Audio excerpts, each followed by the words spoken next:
પૂર્ણ પુરુષોત્તમ ભગવાન શ્રી કૃષ્ણના ચરણોમાં વંદન. સૌ મનોવિજ્ઞાનના બચ્ચાઓને પ્રણામ. આજના આ કાર્યક્રમમાં ઉપસ્થિત તમારા વાઇસ પ્રિન્સિપલ હિતેશભાઈ, ડૉક્ટર અશ્વિનભાઈ, મારી દીકરી દેવ્યાની, દીકરો હેમંત, નિર્ણાયક રેખાબેન ઉર્વિકા, તમામ અધ્યાપક મિત્રો અને વહાલા દીકરા દીકરીઓ. ગરડા કોલેજમાં આજે જે પ્રોગ્રામનું આયોજન કર્યું છે, કદાચ 81 વર્ષમાં પહેલો પ્રોગ્રામ ગારડા કોલેજમાં એવો હશે કે એક ઋષિ તપસ્વી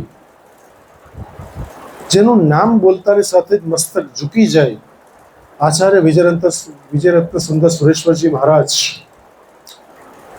એમના પુસ્તક ઉપર બાળકો સંવાદ કરે, પુસ્તક પરિચય આપે. ઇનામ તો ઠીક છે, એ બહુ બાય પ્રોડક્ટ છે, આપવું પડે એટલા માટે આપીએ છીએ. બાકી એ પુસ્તક તમે હૃદયસ્થ કરો અને પુસ્તકની તાકાત એ છે, એક વખત પુસ્તક હાથમાં લો પછી તો મૂકી ના છો. એમના સીધા મારા બહુ વર્ષોની તમન્ના હતી કે એમના આશીષ પ્રાપ્ત થાય. અને 2 વર્ષ પહેલાં લગભગ 2023માં આચાર્ય વિજયરત્ન સુંદર સુરેશ્વરજી મહારાજ અહીં શાંતાદેવી રોડ પધાર્યા હતા. એનો ચતુર્માસ હતો. એ દરમિયાન જ, કારણ કે હું ખૂબ સદનસીબ છું, ખૂબ સારા સંતો મહંતો ના મને આશીષ પ્રાપ્ત થયા છે ને મસ્તક ઉપર એમણે મારા પર હાથ મૂક્યો છે. એવા જ અગાઉ પણ જ્યારે ગારડા કોલેજ શરૂ થઈ, ઇન ધ સેન્સ જ્યારે મેં ચાર્જ લીધો 22/6/2015 એઝ અ ઇન્ચાર્જ પ્રિન્સિપલ તરીકે, અને પહેલું જ પ્રવચન થોડા જ દિવસોમાં આચાર્ય સ્વામિનારાયણના આચાર્ય મુનિ દ્વારા રાખવામાં આવેલું. અને સ્વામિનારાયણના બહુ જ મોટા ગજાના સંત આચાર્ય સ્વામી દ્વારા રાખવામાં આવેલું. તેમણે ફર્સ્ટ ટાઈમ આ ચેર ઉપર, જે ચેર ઉપર હું બેસું છું, એ ચેર ઉપર 10 વર્ષમાં એક જ જણને મેં મારી ચેર આપી છે અને એમને આપી છે અને બેઠા છે. અને કદાચ એમના જ આશીષ આજે પણ મને પ્રાપ્ત થઈ રહ્યા છે. બાકી તો ઘણા બધા લોકો એવો પ્રયત્ન કરી રહ્યા છે, કરી રહ્યા છે કે ઝડપથી, કારણ કે જે વસ્તુ ચોંટેલી હોય ને તો ઉખડે નહીં અમુક વસ્તુ. એટલે ઘણા એવા એફર્ટ આજે પણ કરે છે, હિતેશભાઈને મારા મિત્રો જાણે છે. પણ એ જ્યારે આશીષ ભગવાન તમારી જોડે હોય છે ને, ત્યારે કોઈ તાકાત નથી કે તમને ઉખેડી શકે. અને આપણી નિયત બહુ સાફ છે. એટલે એમના આશીર્વાદ પ્રાપ્ત થયા. પછી મારા 31 પુસ્તકો લખાયા. મેં કોઈ પણ જાતનો એવો મોટો ટટ્ટા હોલમાં પ્રોગ્રામ રાખ્યા વના. મેં આચાર્ય વિજયરત્ન સુંદર સુરેશ્વરજી મહારાજના આશીર્વાદ તો પ્રાપ્ત થયા જ, પણ આચાર્ય સ્વામીના હાથે મેં સ્વામિનારાયણ મંદિરના 15 પુસ્તકોનું એમનું દ્વારા મેં પુસ્તકનું વિમોચન કરાવ્યું. બીજા 16 પુસ્તકો અંબાજીમાં મારા મા સર્વેશર્વી માતાના સીધા મને કોરોના કાળ પછી તરત જ સ્વર્ગારોહણમાં છે. અંબાજીમાં એમનું આખું ધામ છે. અને એ માની જે તાકાત છે મિત્રો, એ 25-30 વર્ષથી મૌન ધારણ કર્યું છે. અને જમવા માત્ર એક ફ્રૂટ આખું પણ નહીં, માત્ર એકાદ એપલની ચીરી લે છે. અને આજે થોડા વખતથી બોલવાનું શરૂ કર્યું છે, પણ હજી બહુ એટલું બધું એ બોલતા નથી, બધું લખીને કરે છે. સતત 12 મહિના મેક્સિમમ એમનો વિદેશ પ્રવાસ અને દેશમાં પ્રવાસ હોય છે.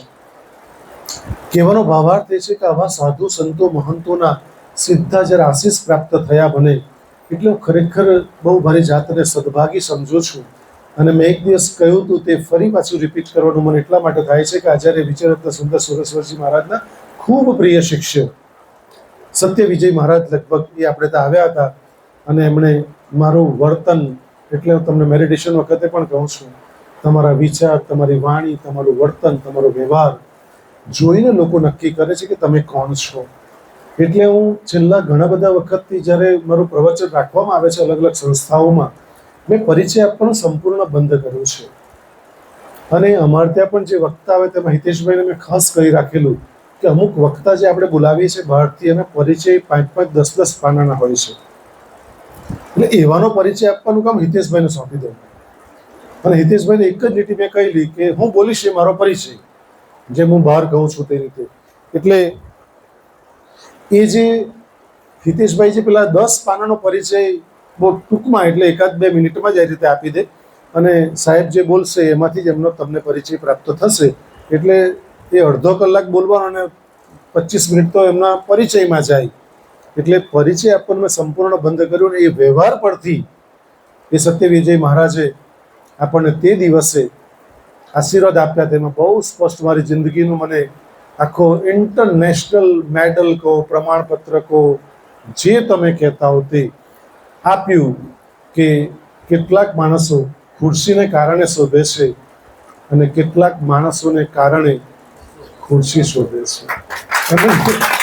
એમણે મને એટલે મને શેર કરવાનું મન એટલા માટે થયું કે આવા વ્યક્તિ જેણે સંતત્વ પ્રાપ્ત કર્યું છે ને એ તે દિવસે મારા માટે બોલ્યા કે ધર્મવીરભાઈ એવા છે. એમના જ શબ્દો યુટ્યુબ પર પણ છે, આ વસ્તુ મુકાયેલી છે.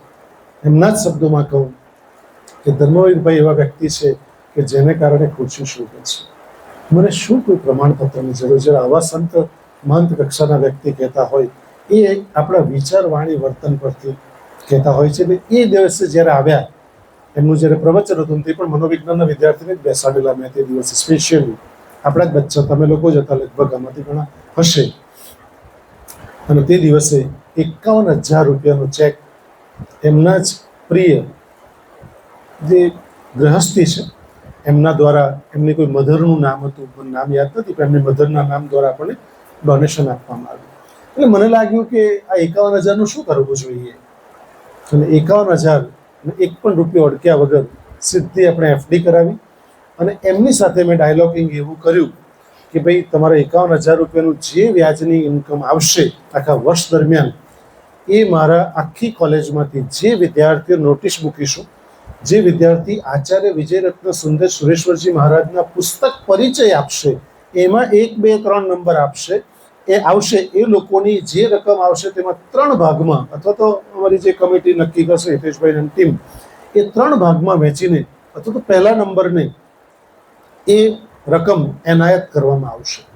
અને આવતે વર્ષથી એ એનાયત થશે, એટલે કે 1 વર્ષ આપણું આવતે વર્ષે પૂર્ણ થશે એટલે એનાયત કરવામાં આવશે. અને એટલે હિસાબે એ આ પ્રવૃત્તિ ચાલુ કરવા પાછળનો ઉદ્દેશ્ય કે તમે વાંચતા થાવ. અને આચાર્ય વિજયરત્ન સુંદર સુરેશ્વરજી મહારાજે, ઓશો રજનીશે, સુરેશ દલાલ, એવા તો કંઈ કેટલાય લેખક ગણાવી શકું છું. એ લોકોએ મારી જિંદગી આખી બદલી નાખી છે.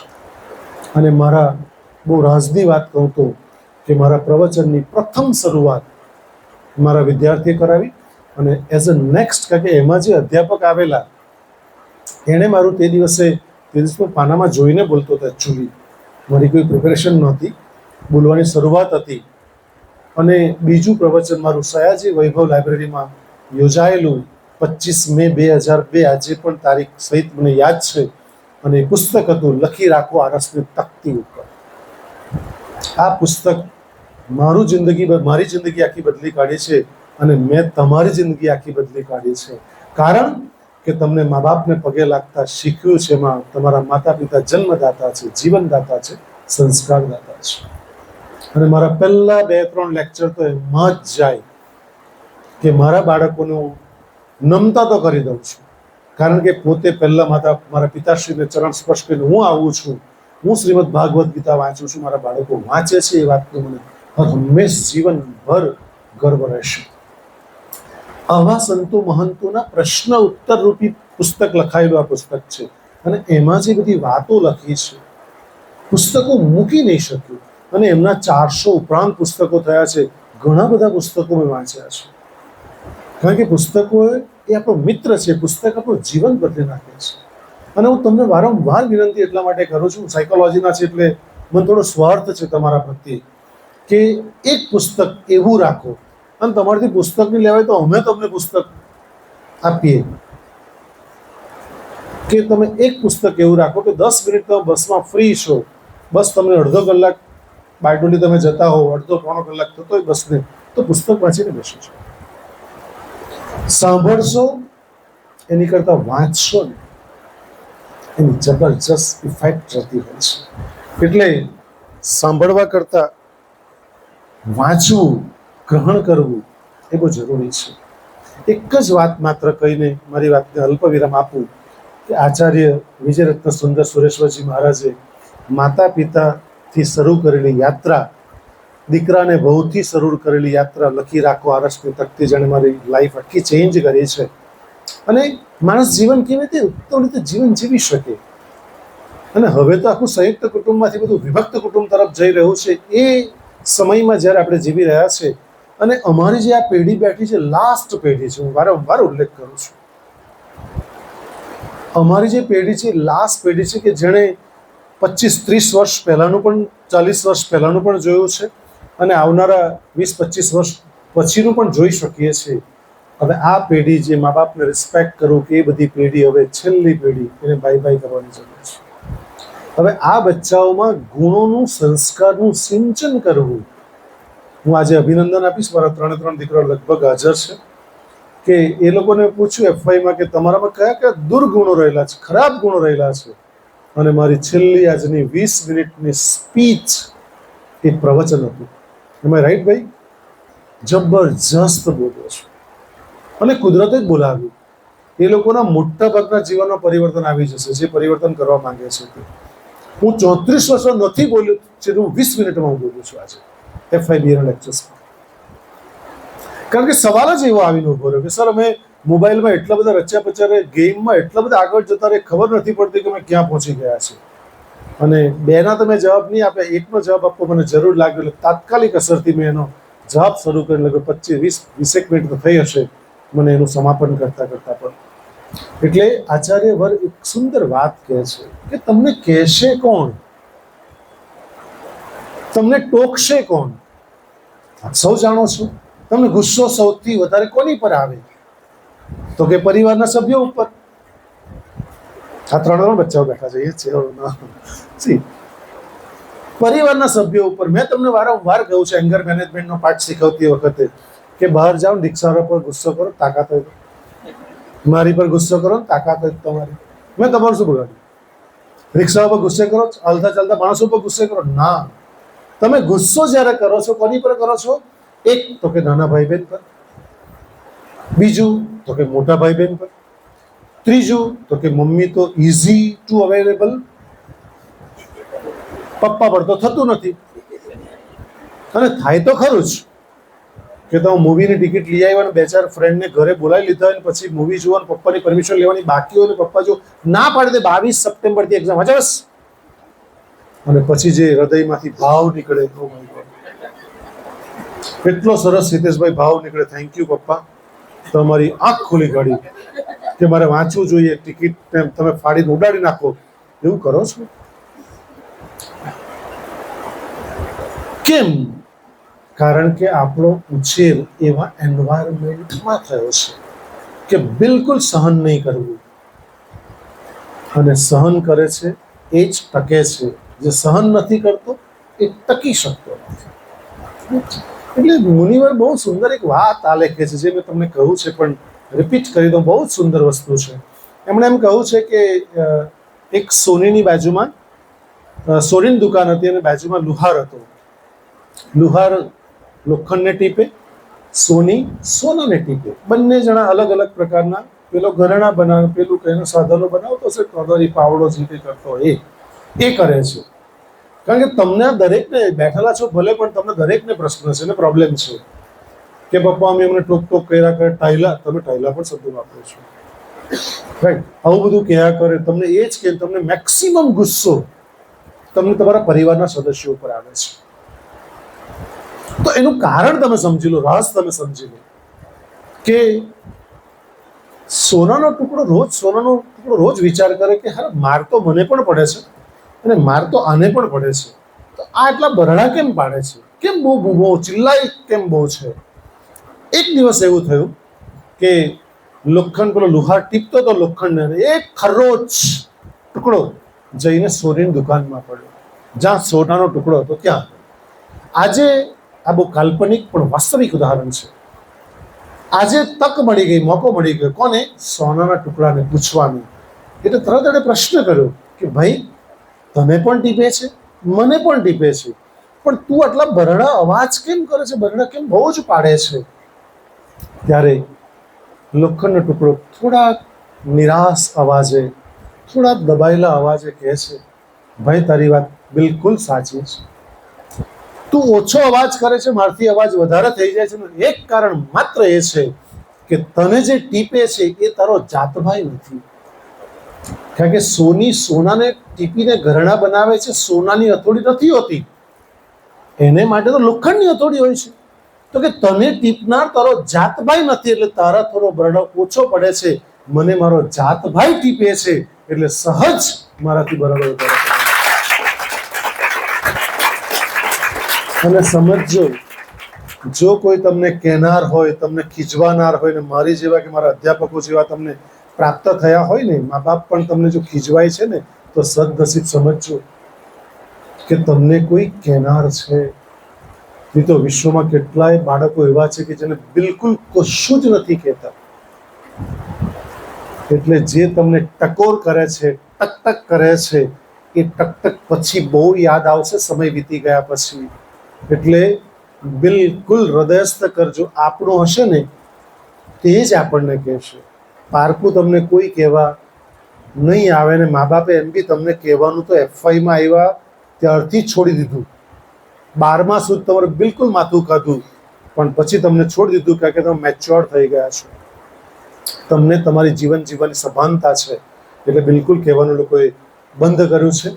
તો જે આપણું હશે એ જ આપણને કહેશે. એવી ઘણી બધી વાતો 4-5 કલાક સુધી આચાર્ય વિજયરત્ન સુંદર સુરેશ્વરજી મહારાજના ઉદાહરણો પ્રસ્તુત કરવાની ક્ષમતા પ્રભુએ આપી છે, પણ એ આજે મંચ નથી. પણ જે ઇનામ પ્રાપ્ત થયા છે તમામ બચ્ચાઓને, મિતને, વિવેકને અને ત્રીજું પ્રિયાંશીને જે ઇનામો પ્રાપ્ત થયા છે, ખરેખર ખૂબ અભિનંદન આપું છું. આ એક બહાનું છે અમારું, માત્ર તમને વાંચતા કરવા છે. હું રિક્વેસ્ટ કરીશ તમામ બચ્ચાઓ જે ઓડિયન્સમાં બેઠા છે એ લોકોને, આપણે ત્યાં ઘણી બધી બુકો પડેલી છે આચાર્ય વિજયરત્ન સુંદર સુરેશ્વરજી મહારાજની, વાંચી જાઓ, પછી આપજો. 15 દિવસમાં નહીં વાંચી શકો પણ તમે લઈ જઈને વાંચો, એ અમારા માટે અમૂલ્ય ખજાનો છે. કારણ કે એક વખત તમે વાંચતા થઈ જશો ને, એ લત લાગી જશે. તો તમામને શુભેચ્છા. ફરી એકવાર આચાર્ય વિજયરત્ન સુંદર સુરેશ્વરજી મહારાજના ચરણોમાં વંદન, અને જે દાતાએ આપણને 51,000 રૂપિયાનું દાન આપ્યું છે એમને પણ વંદન. અને આવી પ્રવૃત્તિ ગાયડા કોલેજમાં ફૂલતી રહી, ફાલતી રહી, અને તમારા જીવનમાં એક ઉદાહરણ પણ જો યુટર્ન લાવી શકે તો કદાચ આ ગાયડા કોલેજનું સદનસીબ હશે, અને મારું અને મારા ડિપાર્ટમેન્ટનું સદભાગ્ય હશે. કારણ કે મારા ડિપાર્ટમેન્ટના 3 મિત્રો મારી વતી એટલું બધું કામ કરે છે. સાચે કહું છું, હું જાહેર મંચ ઉપરથી સ્વીકારું છું કે મને બિલકુલ કશું જ નથી કરવા દેતો. બધું કામ મારા 3 મિત્રો એટલું જબરજસ્ત કરે. આ 2 તો મારા બચ્ચાઓ જ છે, એ તો કરે જ. પણ અશ્વિનભાઈએ પણ, કારણ કે જ્યારે ઇન્ચાર્જ પ્રિન્સિપાલ થયો તે પછી એમના પત્ની સાથે મળવા આવ્યા હતા, ત્યારે કહ્યું તમે તાત્કાલિક એમને બોલાવી લો. એમનું બાળક બહુ નાનું, કિડ્સ બહુ નાનું હતું. ત્યારે શારદાની આંખમાંથી આંસુ હતા કે સર તમે એમને ઝડપથી બોલાવી લો. તમે રેગ્યુલર પ્રિન્સિપાલ થઈ જાઓ તો લેક્ચર તમારા ઓછા થઈને અશ્વિનને બોલાવી લો અહીં આગળ. પણ જે કંઈક થઈ શક્યું, as early as possible, Ashwin સાક્ષી છે, એઝ અર્લી એઝ પોસિબલ એને બોલાવ્યા. ત્યારે જ મેં કહ્યું મારું બધું જ કામ તારે કરવું પડશે. પણ હું ખરેખર સદનસીબ છું બધી જ જગ્યાએ કે મને જે પણ નોન ટીચિંગ પણ મળે છે, ટીચિંગ પણ મળે છે. કેટલા સુંદર માણસો મળે છે કે મારે ખાલી એમ બતાવવાનું જ રહી, અને કેટલીક જગ્યાએ તમારે ઇશારો પણ નથી કરવો પડતો. એટલું સુંદર કામ કરે છે, રાઈટ? એ કુદરતની કૃપા વગર થતું નથી. તો ફરી એકવાર પ્રભુના ચરણોમાં વંદન કરી મારી ચર્ચાને માત્ર અલ્પ વિરામ આપું છું. ફરી પાછા મળીશું. ધન્યવાદ. જય હિન્દ, જય ભારત.